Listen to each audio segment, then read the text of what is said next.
Atualmente, parece ser um tema comum entre quase todos sair e fazer compras como um caminho para a felicidade.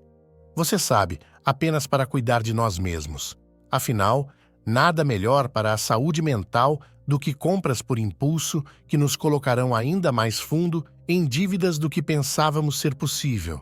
Você não sente que está acima desse antigo sistema de atrair clientes para comprar mais coisas? Até porque estamos na era do minimalismo e todas essas coisas boas, certo? Quantas vezes você se viu incomodado por um anúncio no meio de um vídeo que estava assistindo e prometeu a si mesmo que de maneira alguma uma interrupção tão irritante poderia realmente convencê-lo a comprar algo que nem mesmo deseja? E então, você acaba comprando mesmo assim. Bem, se essas coisas não estivessem funcionando, não as veríamos sendo usadas tanto. Então, claramente, há um método por trás da loucura, e você pode ficar surpreso com o quão meticuloso esse método pode ser às vezes.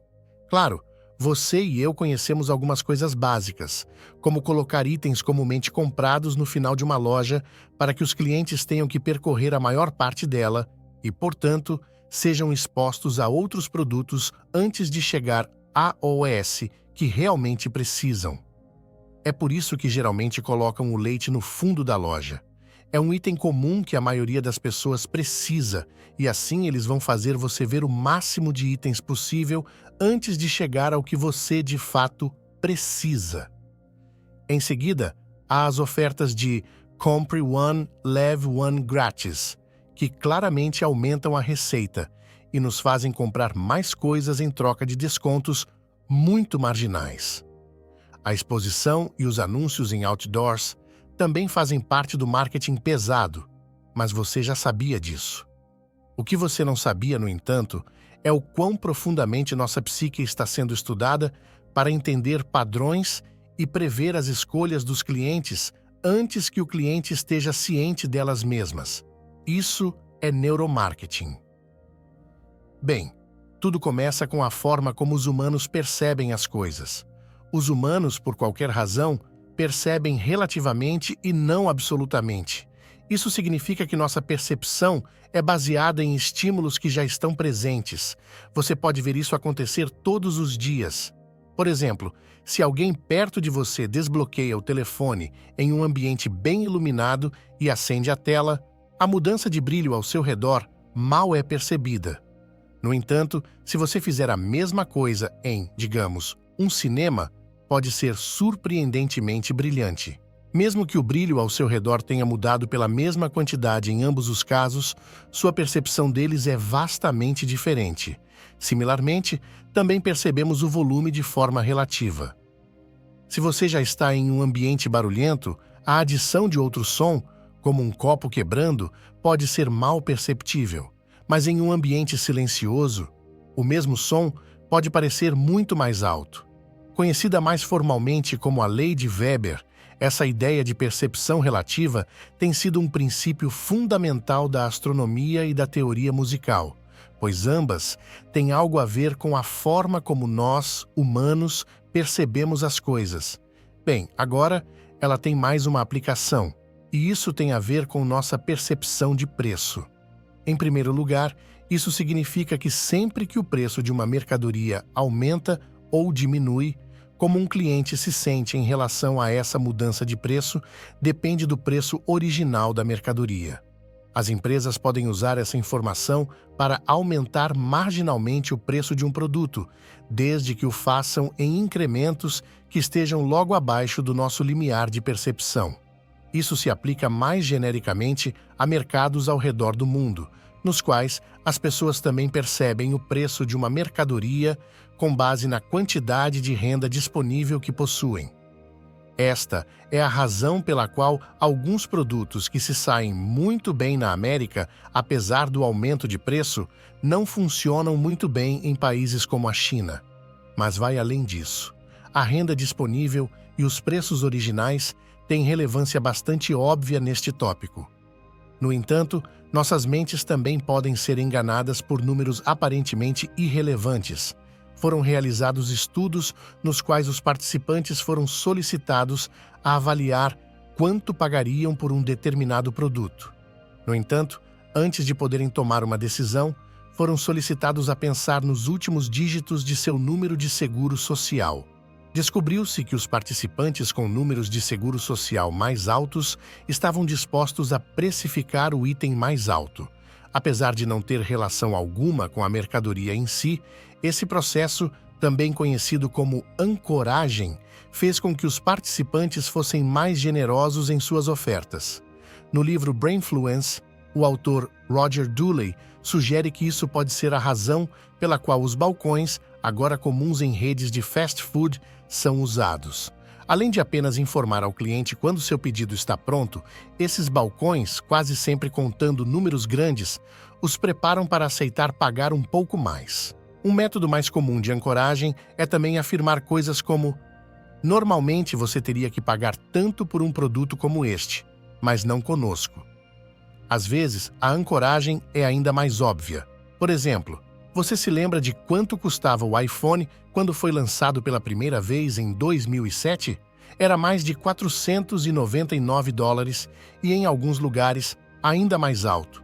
Isso é um preço alto, especialmente se considerarmos que era para um produto com o qual as pessoas não estavam realmente familiarizadas. Mesmo nos padrões de hoje, com hardware muito melhor, alguns telefones, incluindo os próprios iPhones da Apple, são mais baratos do que isso. Então, por que a genialidade do marketing da Apple fez isso? Eles possivelmente usaram a curva de demanda da melhor maneira possível. Primeiro, estabeleça o preço o mais alto que puder, pois todo mercado tem uma certa porcentagem de pessoas que podem pagar até mesmo os preços inflacionados, desde que gostem do produto. Uma vez que você esgotou esse grupo demográfico, reduza significativamente os preços, que é exatamente o que a Apple fez.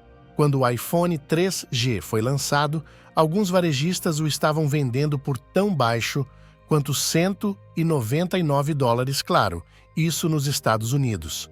Neste ponto, já havia pessoas suficientes possuindo iPhones para começarem a se familiarizar com o produto. E ao baixar tanto o preço, a Apple fez parecer que estavam dando o telefone com um enorme desconto. O preço inicial de $500 a $600 era aparentemente apenas uma âncora que fazia o preço final parecer uma pechincha total. Há mais uma coisa. Você sabe como a Apple sempre precifica as coisas $1 a menos do próximo grande número? Como 499 em vez de simplesmente 500 e 999 em vez de 1.000. Bem, eu costumava pensar que quando pagamos 499 por algo, sentimos como se estivéssemos pagando 400 e algo em vez de simplesmente 500. Sentimos mais proximidade de 400 do que de 500. No entanto, isso não é inteiramente verdade. Para preços com números inteiros, nossa mente pensa que um preço justo seria também incrementos inteiros abaixo dele. Ou seja, algo que custa 20 é percebido como merecendo 17 ou 18. Enquanto isso, se algo custa R$19,95, nossos cérebros pensam que um preço merecido seria R$19,50 ou R$19,30. Então, apesar de R$19,95 ser só um pouco menor do que a etiqueta de preço de 20, surpreendentemente, você teria clientes mais satisfeitos se aceitasse apenas alguns centavos a menos. É tudo uma questão de percepção, realmente. As empresas também, às vezes, colocam produtos que sabem que não venderão bem apenas para tornar outros produtos mais desejáveis. Novamente, os humanos gostam de melhorias relativas. Lembre-se disso. Esses atrativos de marketing ajudam as ofertas a parecerem muito melhores do que realmente são. Então, há truques menores que as empresas empregam regularmente. Um deles é aumentar ligeiramente o tamanho da fonte dos produtos que desejam vender. A mudança sutil mal é perceptível, mas subconscientemente registramos isso como algo mais digno de nossa atenção. Outro truque é oferecer aos clientes escolhas melhores, mas não necessariamente avassaladoras. É aqui que serviços como a Amazon realmente consolidaram sua posição.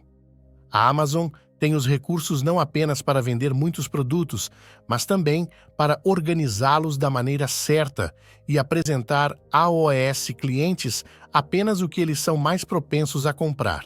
Outras empresas podem, às vezes, sobrecarregar o cliente com muitas opções chamativas, especialmente durante as vendas da Black Friday, o que os confunde e torna a compra ainda mais difícil de ser feita.